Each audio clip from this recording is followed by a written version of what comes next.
안녕하세요. 당신의 자료들 속으로 깊이 들어가 보는 시간입니다. 오늘은 정말 독일 문학하면 빼놓을 수 없는 거의 기념비적인 작품이죠. 200년이 넘도록 계속해서 읽히고 영감을 주는 바로 요한 볼프강 폰 괴테의 파우스트를 탐색해 보려고 하는데요. 당신께서 보내주신 자료들을 쭉 훑어보니까 와, 정말 다양하더라고요. 뭐랄까, 처음 이 작품을 읽은 젊은 독자의 솔직한 감상부터 시작해서 아주 깊이 있는 문학 비평, 그리고 최근에 올라온 연극 리뷰, 심지어는 이걸 또 인공지능이랑 연결시킨 논문까지 있었어요. 흥미롭던데요. 네, 그렇죠. 괴테가 인걸 완성하는데 무려 60년이 걸렸다고 하잖아요. 그만큼 방대한 희곡인데 이게 오늘날에도 이렇게 생생하게 살아 움직이고 있다는 증거겠죠. 그냥 오래된 고전이 아니라 계속해서 새로운 의미를 만들어내는 그런 텍스트라고 봐야 할 것 같아요. 맞아요. 그래서 오늘 저희는 이 다양한 자료들을 좀 엮어보면서 파우스트라는 이 거대한 세계, 그 핵심을 한번 같이 들여다보는 걸 목표로 삼았습니다. 왜 이 이야기가 시간이 이렇게 흘렀는데도 당신처럼 지금을 사는 우리에게까지도 이렇게 깊은 울림을 주는지 그 매력의 근원을 한번 파헤쳐 보죠. 자, 바로 시작해 볼까요? 우선 그 얘기부터 해야 할 것 같아요. 파우스트가 괴테가 그냥 처음부터 다 만들어낸 이야기는 아니라는 점 말이죠. 당신 자료 중에도 보면 그 역사적인 배경을 다룬 부분이 있었는데 16세기 독일에 실제로 마술사였다, 이런 요한 게오르크 파우스트라는 인물에 대한 전설이 있었다고요? 그렇습니다. 그게 시적이죠. 악마랑 계약을 맺어서 초인적인 힘을 얻는데 결국에는 파멸하고 만다. 이런 이야기가 민담처럼 쭉 전해져 내려왔어요. 그러다가 1587년에 요한 파우스트 박사 이야기라는 제목으로 이걸 보통 민중본 파우스트라고 부르는데 처음 책으로 나온 거죠. 악마랑 계약하는 거라던가 나중에 헬레나 만나는 거라던가 이런 기본적인 뼈대는 이미 민중본에 다 들어있었어요. 이게 또 영국으로 건너가서 크리스토퍼 말로어가 그 유명한 희곡 파우스트 박사를 썼고요. 그게 다시 독일로 들어와서 인형극 같은 걸로 엄청 인기를 끌었죠. 아, 인형극으로요? 네, 괴테도 어렸을 때 그 인형극을 보고 파우스트 이야기를 처음 알게 됐다고 하거든요. 그러니까 괴테 이전에도 이미 상당히 유명했던 이야기였네요. 근데 보내주신 자료 중에 하나는 그 민중본 파우스트는 그냥 좀 나쁜 마법, 흑마법 같은 거에만 관심 있는 그런 인물에 가까웠다고 하던데요. 그럼 괴테는 여기에 어떤 점을 좀 다르게 만든 건가요? 네, 바로 그게 핵심인데요.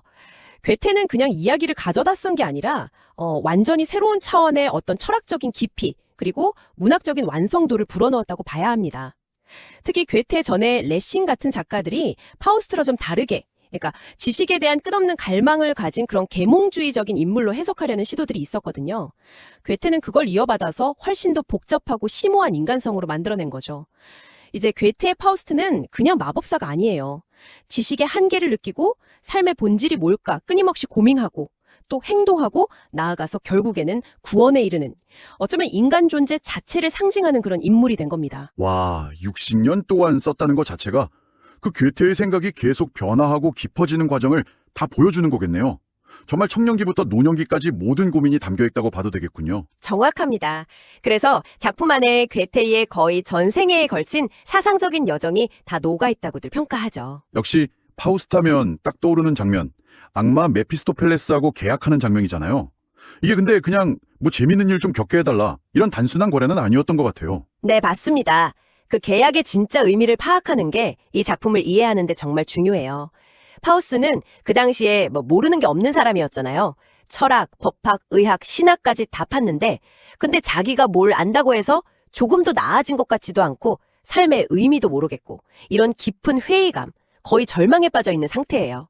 그래서 단순히 머리로 아는 지식 말고 세상의 근본을 직접 몸으로 느끼고 어떤 행동을 통해서 이해하고 싶다, 이런 강렬한 욕구로 느끼게 되는 거죠. 아, 그래서 그 유명한 장면 나오잖아요. 성경 요한복음 첫 구절, 태초에 말씀이 있었느니라, 이거 번역하다가 말씀, 로고스 대신에 행위, 테트가 있었다, 이렇게 고쳐 쓰는 거예요. 아, 지식만으로는 안 된다는 그 몸부림이었군요. 한계를 너무 처절하게 느끼니까 금지된 지식이나 경험의 세계로 자기를 데려가줄 존재로 메피스펠레스를 택하는 거예요. 근데 이 계약 조건이 참 재미있어요. 그냥 몇 년간 너 나한테 봉사해, 그럼 영혼 내놔, 이런 식이 아니고요. 메피스펠레스가 파우스트를 이제 섬기는데 만약에 파우스트가 어떤 순간에 너무 완벽하게 만족해서 멈추어라, 너 정말 아름답구나, verweile du bist so schön, 이걸 외치게 되면 바로 그 순간 영혼이 메피스토한테 넘어가는 거예요. 와, 그러니까 단순히 즐거움을 느끼는 게 끝이 아니라 그 순간에 완전히 만족해서 더 이상 앞으로 나아가려는 노력을 딱 멈추는 것, 그냥 현실에 딱 안주해버리는 것, 그게 파멸의 조건이라. 이야, 이건 진짜 통찰력이 느껴지는데요. 그렇죠. 괴테가 여기서 딱 잡아낸 게 어쩌면 인간 정신의 아주 본질적인 속성일 수도 있어요. 계속 더 나은 걸 향해서 나아가려는 욕망, 그걸 이제 노력, 스트레벤이라고 하는데 그게 인간을 인간답게 만드는 거고 완벽하게 만족해서 그 노력을 멈춰버리는 순간 이 바로 영적인 죽음이다. 뭐 이런 거죠. 악마한테 영혼 뺏기는 것보다 더 근본적인 실패랄까요? 그리고 이 계약은 또 작품 맨 처음에 나오는 천상의 서곡 장면 있잖아요. 거기서 신하고 메피스토펠레스가 파우스트 영혼을 두고 내기하는 더 큰 틀 안에 놓여있기도 하고요. 구역성 겸 욥기랑 좀 비슷하죠. 신은 파우스가 비록 방황하겠지만 근본은 선에서 길을 찾을 거다 믿고 메피스토는 아니요, 제가 제 타락시킬 수 있습니다 하고 자신만만해 하고요. 보내주신 자료 중에 20대 독자분이 쓰신 감상문이 있었는데 그게 참 기억에 남아요. 파우스트의 고민이 꼭 자기 얘기 같았다고 하면서 특히 인간은 노력하는 한 방황하는 법이니까 이 구절에서 되게 위안을 받았다고 적었더라고요. 공감이 많이 갔다고. 바로 그 구절이 파우스트가 왜 시간을 넘어서 계속 읽히는지를 보여주는 대목 중 하나죠. 신이 메피스토펠레스한테 하는 말이거든요. 인간은 노력하는 한 방황하는 법이니까. Es irrt der Mensch, solange er strebt. 그리고 바로 뒤에 또 이런 말을 덧붙여요. 선한 인간은 비록 어두운 충동 속에서도 무엇이 올바른 길인지 잘 알고 있다. Ein guter Mensch, in seinem dunklen Drange, ist sich des rechten Weges wohl bewusst. 이게 뭐냐면 인간은 불완전하다는 거죠. 노력하는 과정에서 당연히 실수도 하고 길을 잃기도 한다는 걸 인정하는 거예요. 하지만 그럼에도 불구하고 그 근본에는 선함이 있고 올바른 길을 향한 의지가 있다는 걸 신뢰하는 그런 괴테의 인간관이 딱 압축되어 있는 거죠. 아, 그러니까 노력하기 때문에 방황하고 또 방황하기 때문에 인간적이다. 이런 뜻이군요. 그 20대 독자분이 느꼈다는 노력하면 할수록 오히려 막 초조해지고 불안해지는 마음. 그거랑 딱 통하는 지점이네요. 그렇죠. 파우스트의 불안은 처음엔 인식이나 경험에 대한 끝없는 갈증에서 시작되지만 결국에는 무언가를 계속 추구할 때 누구나 느낄 수 있는 그런 인간 본연의 불안과 연결되기 때문에 지금 우리 독자들도 깊이 공감하게 되는 것 같아요. 이런 파우스트의 내면 갈등을 잘 보여주는 걸로 두 개의 영혼, 스바이세일렌 이야기도 자료에 있었죠. 네, 맞아요. 메피스토펠레스가 파우스트를 보면서 아하, 가슴속에 두 개의 영혼이 살고 있구나. 하나는 다른 하나랑 헤어지려고 하고 하나는 막 거친 욕정으로 이 땅에 매달리는데 다른 하나는 힘차게 이 티끌 세상을 벗어나서 저 숭고한 조상들의 나라로 가려고 하네. 이런 대사가 있었어요. 바로 그 양극성입니다. 하늘의 이상, 숭고함 이런 걸 추구하는 영혼이 하나 있고 또 하나는 땅의 쾌락, 세속적인 욕망을 갈망하는 영혼이 있는 거죠. 이 둘 사이에서 끊임없이 긴장하고 갈등하는 거. 이게 바로 파우스트를 움직이는 힘이고 어쩌면 우리 모두를 움직이는 근본적인 동력이자 고뇌의 원천이다. 괴테는 그렇게 본 것 같아요. 이런 내적인 갈등하고 또 메피스토펠레스의 유혹이 결국 파우스트 일부의 가장 큰 비극이라고 할 수 있는 그 그레텐 비극으로 이어지는 거군요. 이 부분은 괴테 본인의 경험이나 실제 있었던 사회적 사건에서 영감을 얻었다는 분석도 재밌었어요. 맞습니다. 괴테가 젊었을 때 실제로 그레텐이라는 이름의 여성을 만난 적도 있었고 또 그 당시에 영화 살해죄로 처형당했던 주사나 브란트라는 여성의 실제 재판 기록이 괴테한테 굉장히 큰 영향을 줬다고 알려져 있어요. 원래 파우스트 전설에는 없던 내용인데 괴테가 완전히 새롭게 창조해낸 아주 중요한 부분이죠. 메피스토 덕분에 젊어진 파우스트가 순수한 소녀 그레텐, 원래 이름은 마르가레테인데 만나서 아주 격정적인 사랑에 빠지게 되죠. 하지만 이 관계가 결국 연쇄적인 파멸을 불러옵니다.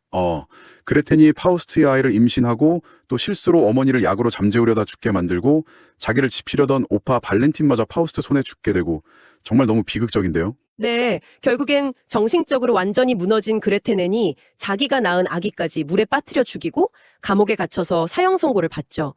파우스트가 메피스토 도움으로 마지막에 그녀를 구하러 가지만 그레테넨은 그걸 거부해요. 자신의 죄를 깊이 뉘우치면서 신의 심판에 자신을 맡기죠. 그때 하늘에서 구원받았노라 이런 목소리가 들려오고요. 이 그레테넨 이야기는 인간 욕망이 가진 파괴적인 힘, 그리고 순수한 사랑이 현실에서 어떻게 비극을 만나는지, 동시에 죄를 인정하고 참회하면 구원받을 수 있다는 가능성, 이런 아주 복합적인 주제를 다 담고 있어요. 최근에 올라온 연극 리뷰를 보니까요. 이 그레텐하고 처음 만나는 장면을 원작처럼 그냥 길거리가 아니라 요즘 놀이공원 같은 데로 바꿨다고 하더라고요. 그래서 그 풋풋하고 운명적인 사랑의 시작을 더 강조했다고, 솜사탕이나 회전목마 같은 소품도 쓰고 그랬더네요. 아, 재밌는 시도네요. 고전이 어떻게 현대적인 감각으로 다시 태어날 수 있는지 보여주는 좋은 예인 것 같아요. 그만큼 그레텐의 이야기가 가진 어떤 극적인 힘이나 상징성이 크다는 뜻이겠죠? 파우스트 일부의 거의 감정적인 중심축이라고 할 수 있을 정도니까요. 일부가 이렇게 좀 개인적인 고뇌나 사랑의 비극에 초점을 맞췄다면 2부는 분위기가 확 달라지면서 훨씬 상징적이고 스케일도 커지는 것 같아요. 그래서 읽기가 더 어렵다는 분들도 많고요. 행정에 가서 경제 문제, 집회 발행 같은 거 제안하면서 정치나 현실 사회에도 참여하고요. 또 고대 그리스로 건너가서 전설적인 미녀 헬레나를 만나서 이상적인 아름다움, 고전 세계 이런 걸 경험하기도 하고, 최종적으로는 바닷물을 막아서 땅을 만드는 대규모 간척 사업을 벌이는데, 이걸 통해 인류를 위한 이상적인 사회를 건설하려는 꿈을 꾸죠.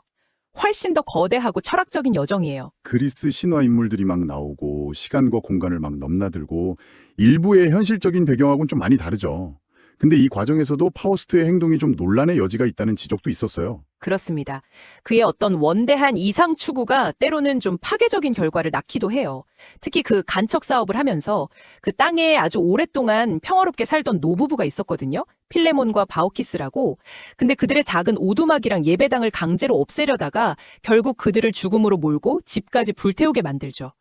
물론 메피스토펠레스가 파우스트 명령을 좀 잘못 알아듣고 저지른 일이긴 하지만 궁극적으로는 파우스트의 그 거대한 목표 달성 과정에서 일어난 폭력이라는 점에서 그의 이상이 가진 어떤 어두운 그림자 같은 걸 보여주는 거죠. 결국 파우스트는 근심이라는 존재 때문에 눈까지 멀게 되지만 죽기 직전에 자기가 만든 땅 위에서 자유로운 사람들이 살아가는 그런 이상적인 공동체 모습을 환상 속에서 보고 마침내 그 대사 멈추어라. 너 정말 아름답구나. 이걸 외치게 되잖아요. 그럼 이제 메피스토펠레스는 아싸 계약 성공 이랬을 텐데 이 마지막 구원에 대해서 해석이 정말 많다고요. 네, 바로 거기가 파우스트 해석에서 가장 뜨거운 논쟁거리 중 하나입니다. 메피스토펠레스가 이제 내 거다 하고 영혼을 탁 가지려고 하는 순간 천사들이 나타나서 노래를 부르죠. 끊임없이 노력하며 애쓰는 자, 우리는 그를 구원할 수 있노라. Wherever strevens but meet, then can we illusion 이러면서 파우스트의 불멸하는 부분을 하늘로 데려가 버려요. 그러면 파우스트는 결국 자기가 평생 노력했기 때문에 구원받았다 이렇게 볼 수 있는 건가요? 보내주신 자료 중에 안진태 교수님 분석이 약간 그런 쪽이었던 것 같은데요. 네, 그게 아주 유력한 해석 중 하나입니다. 파우스트가 살면서 죄도 많이 짓고 실수도 많이 했지만 그래도 평생에 걸쳐서 더 높은 가치, 이상을 향해서 끊임없이 노력하고 추구했다는 그 사실 자체를 신이 인정해서 구원해줬다는 거죠. 그 천상의 서곡에서 신이 얘가 방황은 해도 길을 잃지는 않을 거다 예견했던 거랑도 연결되고요. 하지만 또 다른 시각도 만만치 않죠. 그 서울대 전영희 교수님처럼 구원받았다고 단정하기는 좀 어렵다. 신중해야 한다. 이런 의견도 제시됐고요. 맞습니다. 파우스트가 저지른 악행들, 특히 그 필레몬과 바오키스 노부부 사건 같은 명백한 죄를 생각하면 과연 그의 노력 하나만으로 구원이 정당화될 수 있느냐 이런 의문을 제기하는 거죠. 어쩌면 그의 구원은 노력의 대가라기보다는 그냥 신의 무조건적인 은총일 수도 있고 혹은 그가 외친 멈추어라가 현재에 대한 만족이 아니라 미래의 이상사회에 대한 염원이었기 때문에 애초에 계약 조건 자체가 성립 안 된 거다 이렇게 볼 수도 있어요. 파우스트가 죽는 순간까지도 여전히 미래를 향해 나아가고 있었다는 해석이죠. 그리고 마지막에 그를 하늘로 이끄는 존재로 영원히 여성적인 것, 이비그 와이플리크 이게 언급되는데 이것도 해석이 되게 다양하더군요. 네, 작품 맨 마지막 구절이죠. 모든 무상한 것은 한낱 비유일 뿐 도달할 수 없는 것 여기서는 이루어지고 말로 다 할 수 없는 것 여기서는 행해지네. 영원히 여성적인 것이 우리를 이끌어 올리네. 여기서 영원히 여성적인 것, 이걸 성모 마리아 같은 신성한 모성애로 보기도 하고 아니면 일부에서 구원받았던 그레텐의 순수한 사랑과 용서의 힘으로 해석하기도 하고요. 마치 단테를 천국으로 이끌었던 베아트리체처럼 뭔가 결함 많고 죄 많은 남성적인 주체를 궁극적으로 구원으로 이끄는 어떤 여성성의 힘을 상징한다. 이런 해석들이죠. 결국 파우스트의 구원은 딱 떨어지는 답을 주기보다는 계속해서 질문하고 해석할 여지를 남긴다는 점 그 자체가 핵심일 수도 있습니다. 이야, 200년도 더 된 이야기가 오늘날에도 이렇게 계속해서 연극으로 만들어지고 오페라, 미술, 심지어 당신 자료에 나왔던 그 테지카 오사무 만화까지 이렇게 다양한 모습으로 다시 태어난다는 게 진짜 대단한 것 같아요. 특히 최근에 그 배우 박혜수 씨가 메피스토펠레스 역할 맡았던 연극 리뷰 보니까 무대 뒤에 엄청 큰 LED 패널 같은 현대 기술을 써서 원작의 그 방대한 스케일을 눈으로 보여주려고 한 시도가 인상적이었다고 하더라고요. 네, 고전이 지금 시대의 기술이나 배우들과 만나서 어떻게 새로운 생명력을 얻을 수 있는지를 보여주는 아주 흥미로운 사례죠. 뭐 오징어 게임으로 워낙 유명해진 박혜수 배우가 그 특유의 에너지로 메피스토 역을 잘 소화했고, 또 그 LED 패널이 파우스트가 거쳐가는 여러 시간과 공간을 아주 역동적으로 보여줬다고 해요. 특히 원작에서는 이걸 어떻게 무대에서 보여줄까 좀 까다로운 발프루게스의 밤 장면 같은 거 있잖아요. 그런 걸 아주 입체적인 무대 디자인이랑 조명, 의상 이런 걸로 혼란스럽고 기괴한 축제 분위기를 되게 효과적으로 살려냈다는 평가가 있더라고요. 객석까지 뭐 활용하는 연출도 관객들이 더 몰입하게 만들었다고 하고요. 이런 끊임없는 재해석이 가능하다는 건 역시 파우스트라는 이 텍스트 자체가 가진 힘 때문이겠죠. 특히 파우스트적 거래, 파우스티안 바겐이라는 말은 진짜 시대를 넘어서 지금 우리 사회의 여러 현상을 설명할 때 여전히 강력하게 쓰이고 있잖아요. 그렇죠. 뭔가 단기적인 이익, 예를 들면 지식이나 권력 같은 걸 얻으려고 장기적인 대가나 도덕적, 윤리적 가치를 그냥 희생해버리는 그런 상황을 비유할 때 아주 흔하게 쓰이죠. 뭐 예를 들면 윤리적인 고민 없이 막 개발된 과학기술의 위험성이라든지 아니면 성공을 위해서 양심을 팔아버리는 그런 선택 같은 것들을 파우스트적이다 이렇게 표현하곤 하죠. 그런 맥락에서 인공지능하고 특이점, 싱귤레리티를 다룬 그 학술 논문 자료가 파우스트를 딱 가져와서 얘기한 게 되게 흥미로웠어요. AI 개발이라는 이 현대의 어마어마한 프로젝트를 파우스트가 마법을 통해서 얻고 싶어 했던 그 금지된 지식이나 초월적인 능력에 대한 갈망, 이거랑 딱 연결시킨 거죠. 시대를 초월하는 인간 욕망의 본질을 아주 정확하게 짚어낸 비유라고 생각해요. 그 논문에서는 특히 영화 트랜센던스의 주인공 윌 캐스터라는 인물을 업그레이드된 파우스트다 이렇게 분석하기도 했죠.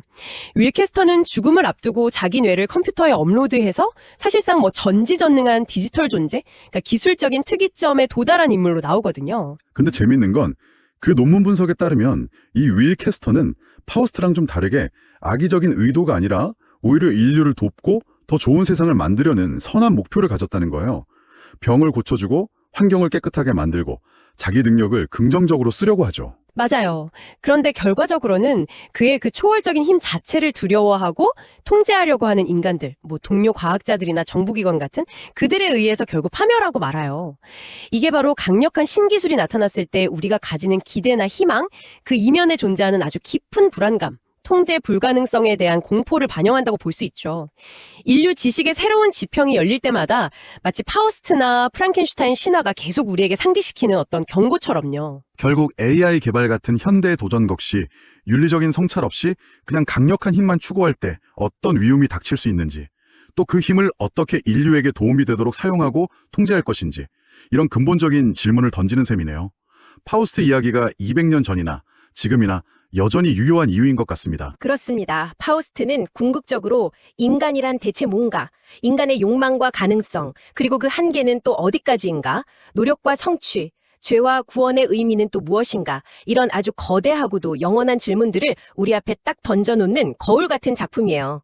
그래서 당신 자료 속 그 20대 독자가 10년 뒤에 꼭 다시 읽고 싶다고 말했던 것처럼 읽는 사람의 나이나 경험, 또 시대적인 상황에 따라서 계속해서 새로운 의미와 질문을 발견하게 되는 그런 작품이죠.